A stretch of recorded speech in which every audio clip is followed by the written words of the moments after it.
बिस्मिल्लाहिर्रहमानिर्रहीम। अस्सलाम वालेकुम। नाज़रीन, ये जो फर्रा गोगी की नई ऑडियो रिलीज़ हुई है, ये कोई अनोखी बात नहीं है। अनोखी बात ये है कि ये इस सीरीज़ की पहली कड़ी है जिसके तहत फर्रा गोगी की कई और ऑडियोज़ आने वाली हैं, बल्कि शायद ये कुछ वीडियोज़ भी आ जाएँ। इससे लोगों को अब अच्छी तरह अंदाज़ा हो रहा है कि इमरान खान ने करप्शन करने के लिए फर्रा बीबी को फ्रंट मैन की तरह, यानी फ्रंट वुमेन आप समझ लें, फ्रंट पर्सन समझ लें, तो उसकी तरह रखा हुआ था। और ये कुछ लोगों को ये ख्याल है कि ये शायद ये रिश्वत जो 1 करोड़ रुपए के हीरे अंगूठी जो ली गई है 5 कैरेट की, तो ये शायद उस सिलसिले में रिश्वत थी जो 40 अरब रुपए इमरान खान ने सरकारी खजाने से इसको दिए थे मलक रियाज को। वो सरकारी खजाने का किस्सा आपको पता है कि वो लंदन में जो इसकी नाजायज़ दौलत मनी लॉन्ड्रिंग के जरिए जो की गई थी, वो जब्त की थी बरतानी की हुकूमत ने, और वो पाकिस्तान की अमानत समझकर पाकिस्तानी गवर्नमेंट को दे दी थी। तो पाकिस्तानी हुकूमत ने, इमरान खान की हुकूमत ने वो रकम फिर मलक रियाज को दे दी, और इसके बदले में मलक रियाज ने 600 केनाल एराजी, वो नाम नहाद एक ठगों की यूनिवर्सिटी जो बनाई है इसने, वो पता नहीं कादर यूनिवर्सिटी, ज़ाहिर है वो एक चोरी डकैती की वारदात के लिए वो एक जालसाजी का कारखाना, जालसाजी का भंडार इमरान खान ने खड़ा किया था करप्शन की इराजी हड़प करने के लिए। तो उस पर ज़ाहिर है सुप्रीम कोर्ट ने आज खुद नोटिस नहीं लिया। शहबाज शरीफ पर 25 लाख रुपए की मनी लॉन्ड्रिंग का जो केस चल रहा है, उस पर तो निगरान जज बनाने की बातें हो रही है, अभी वो साबित नहीं हुई। और इमरान खान को ये कहने की भी पूरी इजाज़त है कि वो 25 लाख रुपए की इस रकम का जो केस है, इसको 16 अरब रुपए का वो केस बनाता है और कभी 40 अरब रुपए का केस बनाता है। हालांकि ये 25 लाख का केस है और अभी उसमें साबित भी कुछ नहीं हुआ। तो उस पर तो वो रिकॉर्ड भी मंगवा लिया जाता है और निगरान जज बिठाने की बातें भी की जा रही हैं, और ये आर्डर भी जारी किया जाता है कि इस केस में कोई दबाव कबूल ना किया जाए, कोई दबाव कबूल कोई अगर दबाव डालता है तो हमें बताया जाए। लेकिन ये जो 40 अरब रुपए का घपला कौमी ख़जाने से, कौमी को पाकिस्तान की लूटी हुई दौलत से इमरान खान ने डाका मारकर उस पर मलक रियाज को दिया, और उसके बदले में सैकड़ों एकड़ एराजी और दीगर तहाई वसूल किए, एक हार भी वसूल किया जिसकी कीमत 4 करोड़ रुपए थी। ये वो अलग केस था। ये जो नई ऑडियो आई है ये अलग केस है। इसमें 1 करोड़ रुपए मालियत का वो हीरा है, और इसका ताल्लुक पेशावर की बहरिया टाउन की ब्रांच ऑफिस है, जहाँ वो एक गैर कानूनी रहायशी स्कीम बना रहा था। पिंकी पीरनी को एक अंगूठी की ज़रूरत थी, चुनांचे इमरान खान ने आर्डर कर दिया पख्तून खैबर खा की हुकूमत को कि ये कॉलोनी जो है इसको बैन कर दिया जाए। वहाँ उसके ताले लगा दिए गए, नोटिस भी जारी कर दिया गया। नोटिस की कापी इस वीडियो में आप देख लेंगे। तो उस नोटिस में इस कॉलोनी को, इस स्कीम को गैर कानूनी करार देते हुए इसके दफ्तर पर ताले लगा दिए गए। फिर जब मलक रियाज ने वो 1 करोड़ रुपए का हीरा इसे दे दिया, पहले वो 3 कैरेट का वो हीरा दिया था, तो ये इसने पिंकी पीरने ने अपनी शान के मुनाफी समझा। उसने कहा कि मुझे तो 5 कैरेट का चाहिए। फिर 5 कैरेट का मिला, जिसके बाद फिर इमरान खान ने आर्डर दिया और वो पेशावर की रिहायशी कॉलोनी जो अब भी गैर कानूनी, वो बहाल हो गई। तो ये वो करप्शन है। और जो माजी की करप्शन है वो फर्रा गोगी, सबको पता है फर्रा गोगी क्या कुछ करती रही है। उसने करप्शन के सैकड़ों वारदातें की, और मेरा ख्याल है इसकी अगर हर केस पर जासूसी हुई होगी तो सैकड़ों ही ऑडियो आनी चाहिए। तो आपको याद होगा कि अलीम खान ने कुछ हफ्ते पहले एक प्रेस कॉन्फ्रेंस में फर्रा गोगी की करप्शन के बारे में बताया था कि किस तरह ये इमरान खान के लिए धंधा करती थी। तो ये अलीम खान की जो वीडियो क्लिप है, ये भी इसी वीडियो में आप देख लेंगे। इसमें मैंने आखिर भी लगा दी है दोनों चीज़ें। तो ये इसमें कोई अनोखी बात नहीं है। फर्रा गोगी का करप्शन का धंधा बहुत वसी पैमाने पर था, इतना ज़्यादा था कि इसकी तफसीलात अभी तक आ रही हैं। अब मुझे पता नहीं है कि हुकूमत में इतनी हिम्मत है कि वो इस गैंग पर हाथ डाले, क्योंकि इस गैंग में कुछ रिटायर्ड हजरात भी मुलव्वस है। और रिटायर्ड हजरात से याद आया आपको, लेफ्टिनेंट जनरल मुअज़्ज़म हुसैन जो PTI का एक ख़ास मोहरा था और बाबरा का चेयरमैन था, जिसको शहबाज शरीफ ने हुकूमत संभालते ही फारग कर दिया था, और जो परवेज़ इलाही का भी कमीशन एजेंट था, तो उसके बारे में उसको नैब ने एक जवाब तलबी का लेटर भेजा है और उसको तलब भी किया है। तो उस पर जनाब इल्ज़ाम है कि 753 मिलियन की करप्शन, 753 मिलियन डॉलर की करप्शन तो उसने सिर्फ एक ही डैम के हिसाब में की, वो जो तरबेला 4 का जो प्रोजेक्ट है उसमें की। इतनी बड़ी रकम की मालियत की करप्शन उसने की। इसके अलावा उसने नाअहली से अरबों रुपए का नुकसान सरकारी खजाने को पहुँचाया, यानी कामों को सुस्त कर दिया। बहुत सारे काम ऐसे थे जो उसने रोक दिए और फिर अपने मनपसंद कॉन्ट्रैक्टर्स को जाली लेटर्स पर भारी अदायगी की। जाली लेटर से मुराद है कि उन्होंने काम नहीं किया, लेकिन उसने एक लेटर बनाया कि उसने फलां काम किया, इसको इतने करोड़ दे दो, इसको इतने लाख दे दो, इसको इतने दे दो। तो ये लूट मार थी।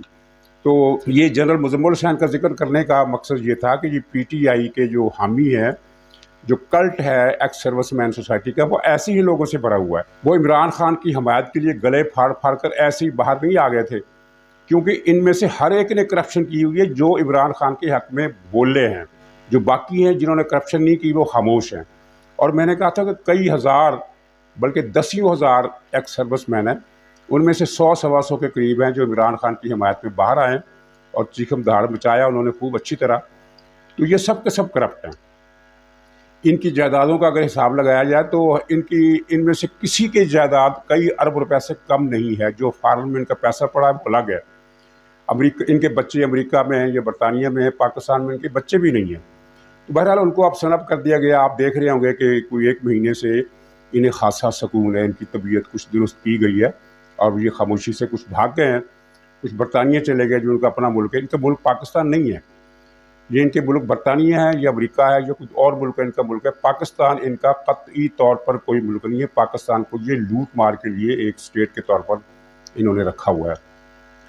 तो बहरहाल खासा सुकून है। अब इनमें ये उस तरफ से कोई बड़ी खबरें नहीं आ रही। तो यहाँ बताने का मकसद बीच में ये जो आ गया कि ये करप्शन पर जो इन्होंने एहतजाज किया था, तो उसकी वजह यही थी कि इनका ख्याल था कि ये जो नई हुकूमत है इसमें वह हमारी मौजें ख़त्म हो जाएंगी, क्योंकि इमरान खान ने इनको सरकारी ख़जाने से भी माल देने का सिलसिला शुरू कर रखा था। किसी को नौकरी दे दी, नौकरी के नाम पर ज़ाहिर बहुत कुछ दिया जाता था। अगर किसी की तनख्वाह 20 लाख लगती थी तो 20 लाख तनख्वाह नहीं होती थी, सिर्फ अलाउंसेस वगैरह मिलाकर, दूसरी मराहत सहूलतें मिलाकर ये 50 लाख रुपए से लेकर 1 करोड़ रुपए तक गवर्नमेंट ऑफ पाकिस्तान को पड़ते थे। अब मुझे पता नहीं है कि शहबाज हुकूमत इनमें से कितनों को निकालेगी। असूलन तो इन सब को निकाल देना चाहिए जिनको इमरान खान के दौर में रखा गया था, क्योंकि इमरान खान ने सिर्फ उस शख्स को रखा जो करप्शन करता था और इमरान खान को भी हिस्सा देता था। चुनांचे इन सब को जो उससे पहले के रखे हुए उनका मेरिट अलग बनाना चाहिए, लेकिन जो इमरान खान ने जिनको अपॉइंट किया रिटायर्ड हजरात को, उनको तो बगैर किसी स्क्रूटनी के पहले फारग किया जाए, फिर बाद में देखा जाए कि उन्होंने क्या क्या करप्शन की।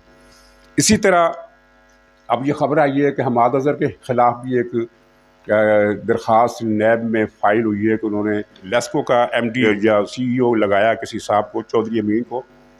तो तकर्री और तैनाती के सिलसिले में इसने 12 करोड़ रुपए की रिश्वत वसूल की। ये ज़ाहिर अब इल्ज़ाम नैब के पास है। अब नैब तहकीकात करेगा कितना झूठ है कितना सच है, लेकिन हमाद अजहर के कारनामे इससे बहुत ज़्यादा हैं। इसने अरबों की दिहाड़ियाँ लगाई हैं। ज़ाहिर है एक ख़ानदान जिसकी तरबियत ही इस बात पर हुई है कि जितना माल खींच सको खींच लो, तो उसके लिए 12 करोड़ रुपए की रिश्वत। तो ज़ाहिर है यूँ समझिए कि जैसे कोई फलों की रेहड़ी लगा रहा हो तो सुबह सुबह ये वो 4 दर्जन केले किसी के हाथ में बेच दे, तो इसने 4 दर्जन केले बेचकर 12 करोड़ की दिहाड़ी लगाई। इनका ये धंधा था।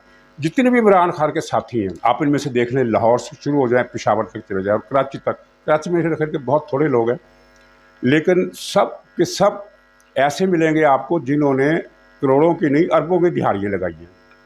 एक दो तो अब इसका साथ भी छोड़ गए। मसलन जो खुसरो मुख्तियार था, उसने तो 50 अरब रुपए की दिहाड़ी लगाई।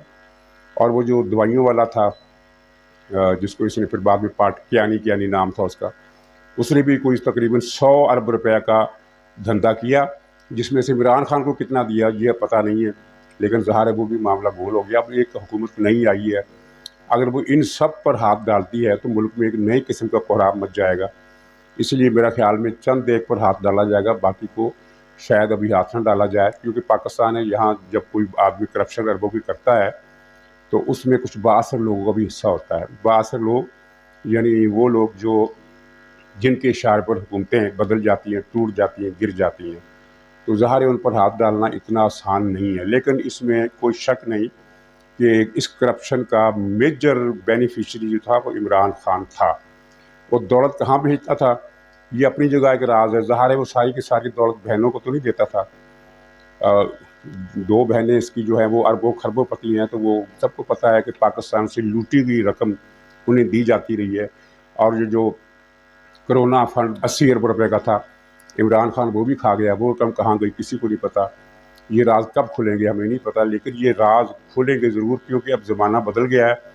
अब वो परवेज़ मुशर्रफ का ज़माना नहीं रहा कि जब परवेज़ मुशर्रफ की सिर्फ वही करप्शन सामने आई थी जिसका परवेज़ मुशर्रफ ने खुद एतराफ़ किया अपनी किताब में, या जब उसने जायदादें लंदन और अमारात वगैरह में ख़रीदी तो तब पता चला, या किसी फ़र्ज़ कीजिए किसी रिटायर्ड अफसर ने ऑस्ट्रेलिया में जजीरा ले लिया वो 50-60 अरब रुपए का, तो तब पता चला कि उसने इतनी करप्शन की। लेकिन अब ज़माना बदल गया। इमरान खान की सारी करप्शन धीरे धीरे बाहर आएगी। और हैरत की और मज़े की बात यह है कि इमरान खान के हामी इस बात को नहीं मानेंगे। वो कहेंगे कि नहीं, इमरान खान ने जितनी भी रकम ली वो किसी नेक मकसद के लिए ली होगी, अमर बिल मारूफ के लिए ली होगी, हक व बातिल की जंग के लिए ली होगी। इमरान खान तो हराम खा ही नहीं सकता, उनका ये अकीदा है। और आप देख रहे हैं कि उनके जो एंकर पर्सन हैं जिनमें कुछ बारिश है कुछ बेरिश है, वो सब इमरान खान को इस दौर का निजात धंधा बल्कि इमाम साबित करने पर तुले हुए हैं। उस सिलसिले में अब फिर वो ग़ुज़वा हिंद वाली हदीस निकाली गई है रवायत, और उसको इमरान खान पर लागू करने के लिए दुरूस का सिलसिला शुरू हो चुका है। ये मलक रियाज की दूसरी ऑडियो है जिसकी कोई तरदीद नहीं करेगा। इससे पहले जो मलक रियाज की जो ऑडियो आई थी उसमें वो जरदारी साहब को बता रहा है कि इमरान खान माफ़ी तलाफ़ी के लिए बहुत बेचैन है। अंदाज़े बयान यूँ था कि जैसे इमरान खान जरदारी के पाँव पड़ने के लिए तैयार है, लेकिन वो बात नहीं बनी। और इमरान खान ने उसकी तरदीद किन अल्फाज में की। इमरान खान ने कहा कि मैं इस ऑडियो से लातल्लुकी ज़ाहिर करता हूँ। हालांकि यहाँ लातल्लुकी नहीं बनती थी, क्योंकि लातल्लुकी वो ज़ाहिर करता है जिसकी आवाज़ इस ऑडियो में है। इमरान खान की आवाज़ इस ऑडियो में नहीं थी। उसको ये कहना चाहिए था कि मैंने जरदारी को ऐसा कोई, मलक रियाज को ऐसा कोई पैगाम नहीं भेजा कि वो जरदारी से इस तरह की बात मेरे ब्याह पर करें। ये तरदीद उसने नहीं की। मलक रियाज ने भी तरदीद इसकी नहीं की और आसिफ जरदारी ने भी तरदीद इसकी नहीं की। लेकिन अफसोस की बात यह है कि इस ऑडियो पर भी किसी तरफ से कोई, इनके हामियों की तरफ से, इनके जो मुद्दा है उनकी तरफ से कोई बात तक नहीं की गई। ये भी नहीं कहा गया कि ये ऑडियो जाली है। ज़ाहिर है ऑडियो जाली कहने की जुर्रत इसलिए नहीं कर सकते कि उनका झूठ फ़ौरन पकड़ा जाएगा, लेकिन कम से कम उनको इस ऑडियो के बाद ये प्रोपेगेंडा तो नहीं करना चाहिए कि डट के खड़ा है कप्तान, और कप्तान असूल पसंद है। और उसकी असूल पसंदी की हालत ये है कि वो अब भी मुक़्तदर हलकों को, इस्टेब्लिशमेंट को और हुकूमत को पैगामात भिजवा रहा है जिनका खुलासा कुछ इस किस्म का है कि आप कोई ऐलान करवा दें या कर दें जिससे हमें फेस सेविंग, यानी उसने अपनी हर मैसेज में तो फेस सेविंग का लफ्ज़ इस्तेमाल नहीं किया, लेकिन मतलब यही था कि जिससे हमारी फेस सेविंग हो जाए। और यही वजह है कि वो अब लॉन्ग मार्च के ऐलान से भी भाग गया है और कोई क्लियर लाया अमल भी नहीं दे रहा कि उसकी पार्टी ने क्या करना है। और पार्टी के अंदर जो इंतशार की सूरत हाल है वो मैं अगले ब्लॉग में उस पर कुछ तबसरा करूँगा। तो फ़िलहाल सिर्फ इसी बात का तज़किरा करना था कि ये जो करप्शन की ऑडियोज़ आनी शुरू हुई हैं, ये एक सिलसिले का आगाज़ है और अभी बहुत सारी ऑडियोज़ आएंगी।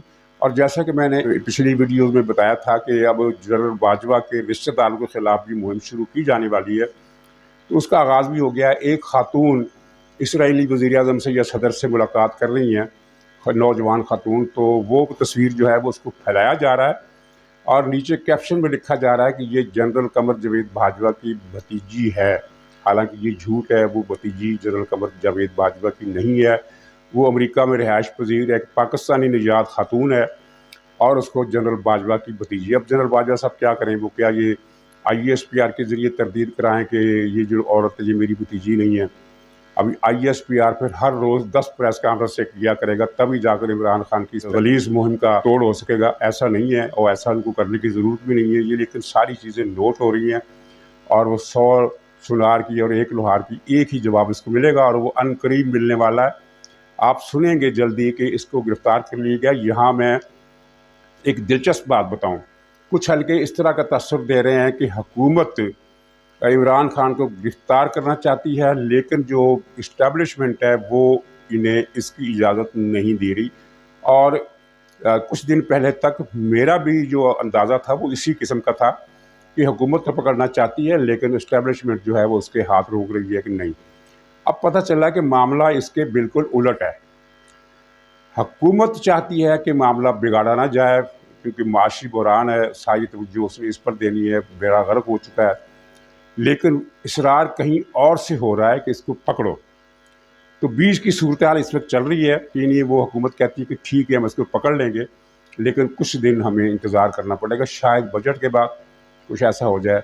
लेकिन इमरान खान के हाथ पल्ले कुछ नहीं रहा। अब हुकूमत भी इसे ख़तरा के तौर पर नहीं समझ रही और मुख्तलिफ इदारे भी समझ रहे हैं कि ये कोई ख़तरा नहीं बन सकता है। इसकी जो ख़तरनाकियत थी वो उसका डंक निकल गया है। अब मसला सिर्फ ये है कि इसको हालात में उलझाओ और कन्फ्यूजन और तवज्जो हटाओ मुहिम के ज़रिए जो ये कैंपेन चलाने की कोशिश कर रहा है ताकि मईशत को पटड़ी पर डालने की जो प्लानिंग हो रही है उसको नाकाम बना दिया जाए। तो इस सिलसिले में कुछ हुकूमत और इस्टेब्लिशमेंट को एक इसके बारे में कुछ अंदेशे ज़रूर हैं कि ये थोड़ा बहुत शोर मचाएगा। तो इसको भी अब वक्त आ गया है कि इस पर हाथ डाल दिया जाए। तो इतलात ये हैं कि बजट के फ़ौरन बाद शायद इसके ख़िलाफ़ कोई फैसला, कोई कार्रवाई हो जाए। और ये जो उनकी बढ़के हैं इनकी PTI के लीडरों की कि हम क़यामत बर्पा कर देंगे, हम ज़लज़ला ले आएंगे, हम सैलाब ले आएंगे, हम पता नहीं क्या कर देंगे, कुछ भी नहीं होगा। आप देखिएगा कि जब ये इमरान खान गिरफ़्तार होगा तो यही शोर मचाने वाले इतने पुरसुकून होकर अपने घरों में जा बैठेंगे कि जैसे ये इसी सुकून आवर लम्हे का इंतज़ार कर रहे थे। नाज़रीन इजाज़त दीजिए, इंशाअल्लाह अगले व्लॉग में फिर मुलाकात होगी। तब तक के लिए खुदा हाफिज़। हाँ जी, फोन आया सी और कि अंगूठी मंगवा ले, मैं मंगवा लेती है। तो मैं क्या कहनी मैं हफ्ते मेरी मुलाकात है, दोस्तों पहले अरेंज कर दी। कदों मुलाकात है? हफ्ते नु अरी कर दे तो मुआ दे। मैं कहता अवैस नु कहता अम्मी ने परसों आ जाएगी। उनके उसी तैयार करके मंगवा लेना। नहीं, वो कहती है मैनू तुसीं हीरा मंगवा दो ते अंगूठी मैं तो खरीदांगी, जो पैसे बननगे तुसीं मैनू दे देना। मैं कहा ठीक है। ठीक है। अच्छा, दूसरी गल है वे कि उन्हें मैंने कहा कि खान साहब का फोन आया वे सुबह ताले टड़े खुल जाएंगे साइड से। मैं जी रिपोर्ट जमा कराई है, खान साहब ने कहा मेरी गारंटी है मैं खत्म करावांगा और लाल अकबर का लेटर भी तुम कल मिल जाएगा, उन्हें मैंने कहा। और जो टाइम है टाडा बीबी रात में मैंने दसेगी, ठीक है, क्योंकि मेरी तो पूरी चढ़ाई की है। मैं क्या एक काम नहीं हुआ फरा, देखो है एक काम नहीं हुआ। इमरान खान साहब ने भी 4 दिन ले लिए हैं, अभी तक लेटर नहीं आया, ताले भी लग गए हैं, रिपोर्ट भी जमा हो गई है। मैं क्या अदालत में तो क्या बनेगा हमारा? मैंने कहा तो कहती तुम पैनिक ना हो। तो फिर मैंने आप पे फोन आया कि बीबी है कह रही है, ठीक है कल तन लेटर लाजमी मिलेगा। हफ्ते तो पहले मुआ दी ना। ये तुम किसको अंगूठी दे रही थी? तूने अव्वल को तुमने दी क्या है? मैंने कहती है तू कह रही थी तू पूछा नहीं थी पहले कितने कैरेट हो गए? मैं क्या मैं तेरे को पूछा, मैं क्या 3 तुम कितना पहनते हो? मैंने कहा 3 के, तुमने कहा 3 ठीक है। कहती है नहीं 500 कम अज कम मंगवा के दो उसको। मैं क्या अच्छा, तो मैं मंगवाती थी। मैं क्या ना वे भी पी जावे, मैं उन्हें मंगवाती है वापस। मैं क्या तन परसों मिल जाएगी। और लेटर में कल दे दूंगा। हाँ ठीक है ठीक है। कोई अबू कहते कल लेटर मैं तुम भेज दूंगा। हाँ मैं आज पूरी चढ़ाई की आके। मैं क्या मैं नहीं डिस्टर्ब हुई है, मैं सुबह ना रोई। मैं क्या अगर मेरी ये फीलिंग है तो अबू की कितनी फीलिंग है? मैं क्या जगह जगह अबू बंदियां नू ट्रेस कर रहे हैं, फेस कर रहे हैं। मैं क्या और हर कोई लॉलीपॉप दे रहा है। मैं क्या कहती ना पैनिक हो। मैं 2-3 फोन उत्ते थले किते ने। मेरी बीबी ना गल हो गई, लेटर तन कल लाजमी मिलेगा, सुबह ताले खुल जाएंगे। खान साहब ने कहा रिपोर्ट का जिम्मेदार मैं, गल खत्म, बस ठीक है। खान को बाहर से देखना और ड्राइंग रूम में बैठ के देखना और टीवी पे बैठ के देखना और उसकी बातें सुनना वो बहुत अच्छी हैं। बातें तो इसके अलावा भी बहुत अच्छे अच्छे लोग करते हैं, लेकिन जब अमल की बात आती है तो फरा बीबी के जरिए जो रिश्वत ली गई है पंजाब में और जो उनकी बेगम को सेट मिले हैं मलिक रियाज साहब से, आपके तो सारे दोस्त आर्मी में मौजूद हैं, जरा उनसे पूछें कि आपके जो पुराने जनरल आसिम को निकाला गया था किस बात पे निकाला था, क्योंकि जनरल आसिम ने जाके इमरान खान को बताया था कि आपके घर में सेट आया है रिश्वत का जो कि मलिक रियाज साहब ने भेजा है। और उसके बाद उनको जनरल आसिम को DGISI से हटा दिया गया था क्योंकि उन्होंने उसको कहा था कि you are crossing the limits. अब जनरल आसिम तो आपके बैचमेट होंगे या आपके बिल्कुल करीबी होंगे, तो आप जरा उनसे पूछें ये बात ठीक है या नहीं।